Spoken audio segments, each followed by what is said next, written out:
नमस्कार, आप देख रहे हैं DS4 और मैं हूं आपके साथ विनायक कुमार। बहराइच में एनकाउंटर हो गया, उसके बाद लगातार सियासी घमासान है। साफ तौर पर विपक्ष के कई ऐसे नेता, चाहे वो वैसी हो या फिर उसके साथ जो है अखिलेश यादव हो, सवाल पूछ रहे हैं कि आखिर क्या उत्तर प्रदेश के अंदर कानून व्यवस्था नाम की कोई चीज है या नहीं। अब इस चीज को लेकर आम जनता किस तरह से देखती है, उनसे जुड़ेंगे, बातचीत करेंगे। क्या कहेंगे, किस तरह देख रहे हैं ये जो इनकाउंटर हुआ योगी आदित्यनाथ की सरकार में? साफ तौर पे कहते कोई गुंडा नहीं बख्शा जाएगा।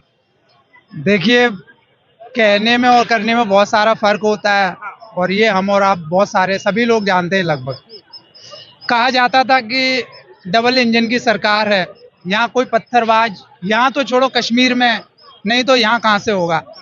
और आज जो घटनाक्रम है उत्तर प्रदेश का, और हम कहेंगे कि बहराइच अगर अपन चलते हैं तो वहाँ देखो किस तरह के जो सांप्रदायिक दंगे भड़क रहे हैं, पत्थरबाजी हो रही है।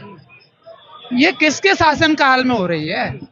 हमें इसका जवाब कौन देगा? गृह मंत्री अमित शाह जी देंगे या हमारे PM prime minister Modi ji देंगे? मुझे समझ नहीं आता क्या हो रहा है उत्तर प्रदेश में। बहराइच में क्या चल रहा है? दंगे भड़क रहे हैं, पत्थर फेंके जा रहे हैं, डबल इंजन की सरकार है और फिर भी ये उपद्रव जारी है। इनके पीछे है कौन? इसकी जांच का विषय, इसकी तफ्तीश का विषय, इस सारी जिम्मेदारी उत्तर प्रदेश सरकार की है। उन्हें इसको क्लियर करना चाहिए, जांच प्रस्तुत करनी चाहिए और निष्पक्ष जांच होनी चाहिए। देखिए, जिस तरह से पथराव हुआ, झंडा उतारा गया, अब साफ तौर पे कहीं ना कहीं सवाल खड़े हो रहे हैं। अखिलेश यादव जो है लगातार कह रहे हैं कि ये कौन सा कानून व्यवस्था है उत्तर प्रदेश। ये हमारे जो अखिलेश यादव जी हैं, सिर्फ वही नहीं कह रहे हैं, देश के हर एक युवा, देश के हर एक नागरिक की पुकार है और वो उसे हक भी है, अधिकार भी है जानने का कि बहराइच के अंदर जो सांप्रदायिक दंगे भड़क रहे हैं उनके पीछे कौन है। कौन है वो नकाबपोश लोग जो उनको बढ़ावा दे रहे हैं? कौन है वो लोग जो इस तरह के दंगों को करवाने के लिए उन्हें सहानुभूति देते हैं, उनको प्रमोट करते हैं? एक व्यक्ति के गोलियों से छल्ली कर दिया जाता है, मैटर ये नहीं होता वो हमारे समाज के व्यक्ति है। मैटर ये है कि वो भारत का नागरिक है, उसको छल्ली किया जाता है, राजनीतिक एजेंडे का शिकार होता है, वो उसे मार दिया जाता है। उसके बाद में सांप्रदायिक दंगे होते हैं। अगर किसी के ऊपर अपराध हुआ, किसी अपराधी ने अपराध किया, तो अपराधी को पकड़ने के लिए प्रशासन है या नहीं? दंगे कहां से आए हैं? पुलिस क्या कर रही है वहां? प्रशासन क्या कर रहा है वहां? डबल इंजन की सरकार है। कोई अखिलेश की सरकार नहीं, कोई कांग्रेस की सरकार नहीं, कोई बीएसपी की सरकार नहीं, कोई चंद्रशेखर आजाद जैसे वीर योद्धा की सरकार नहीं है। फिर ये डबल इंजन की सरकार क्यों विफल है? दंगे क्यों हो रहे हैं? प्रशासन क्या सो रहा है? इनका जवाब और सवाल। आप कह रहे हैं कि ये दंगे जो है हुए नहीं है, ये दंगे करवाए गए, ऑर्गेनाइज हैं।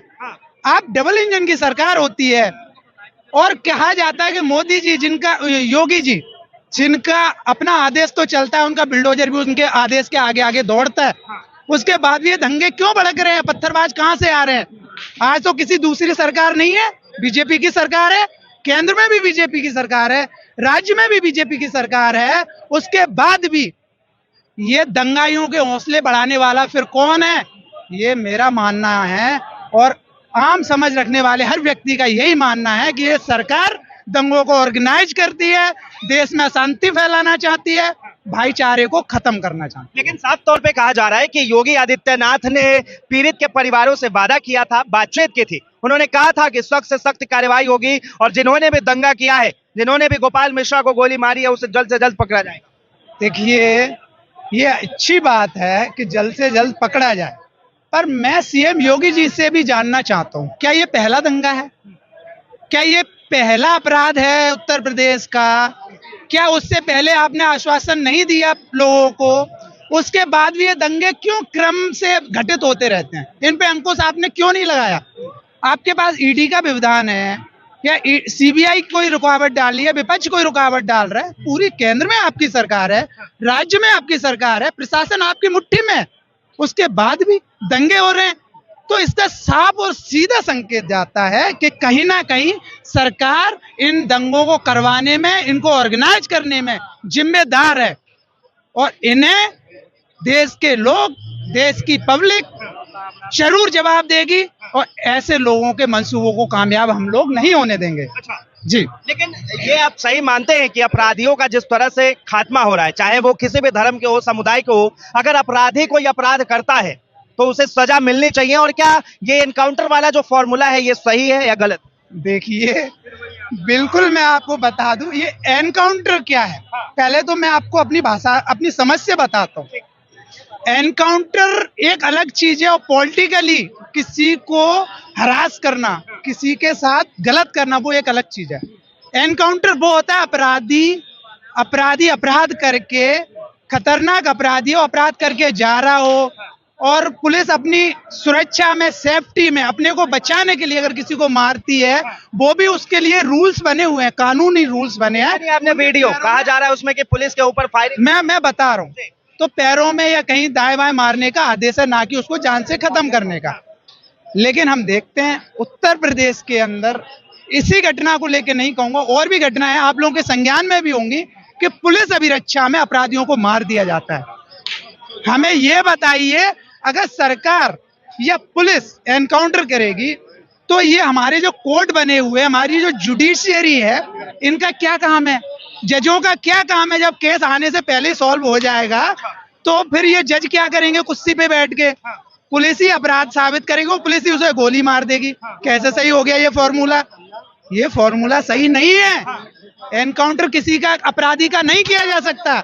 एनकाउंटर करने का एक प्रोसेस होता है कि अपराधी अगर रिपीट में जानलेवा हमला कर रहा है पुलिस वालों के ऊपर, तो अपने बचाव में उसको घायल कर सकते हैं, उसको चोटिल कर सकते हैं, ना कि उसकी जान ले सकते हैं। और हम देख रहे हैं कि उत्तर प्रदेश के अंदर एक नहीं कई ऐसे केस हुए हैं जिनमें, पूरी बात खत्म करता हूं, जिनमें पुलिस अभिरक्षा में अपराधी को मार दिया जाता है। और आप ये प्रशासन ये कहता है कि सवाल हमसे नहीं, किसी और से करो। भाई, पुलिस प्रोटेस्ट कर रही है, पुलिस का काम है, चाहे अपराधी हो या आम व्यक्ति हो, उसको प्रोटेस्ट करना। भाई, अपराधी है या नहीं वो तो फाइनल कोर्ट करेगा, आपने तो नहीं कर सकते। आपने शक हुआ या आपने आरोपी बनाया, आप आरोपी बना सकते हो, पर उसको साबित पहले कोर्ट में करना पड़ेगा। आप कोर्ट में अपराधी को साबित अपराधी नहीं करना चाहते, आप एनकाउंटर तुरंत फैसला दे दिया जा रहा है कोर्ट जाने से पहले। देखिए, ये कोर्ट जाने से पहले कोई फैसला नहीं दे सकता।